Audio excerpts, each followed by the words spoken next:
With a cleansing fire to wake a museum from slumber, it was a welcome back to country. And to a controversial exhibition 2 months overdue. Please join us inside. Captain James Cook is a divisive figure. Master navigator, alien invader. His is a difficult story to tell. I remember going into community and one elderly lady said to me, "You know, Cook's a swear word around here."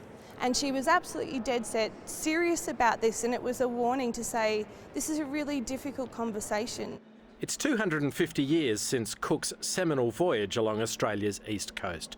And while history books are full of Cook's view from the ship, here it's contrasted with the view from the shore, through the eyes and art of 9 indigenous groups who had direct contact. And the way we told the story in the past of the Endeavour voyage left those grand narratives, if you like, largely absent. Our community's been excluded from being able to tell our story. A lot of times in the past, people from outside our community have been trying to tell our story for us and getting it wrong. There's one of the Endeavour's cannons jettisoned on the Great Barrier Reef, and 3 fishing spears seized in that first skirmish at Botany Bay, alongside strikingly similar modern-day versions. Just warms the heart to be able to show that still 250 years later, those spears can be made the identical way that our old people were making them all those years ago.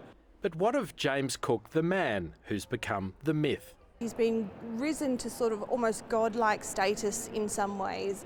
I think actually if he was here today, he'd probably have a bit of a chuckle about how ridiculous sometimes he's been portrayed. With the exhibition open until at least October, there's much here to remind Australia how far it's come, but perhaps how much further it still has to go.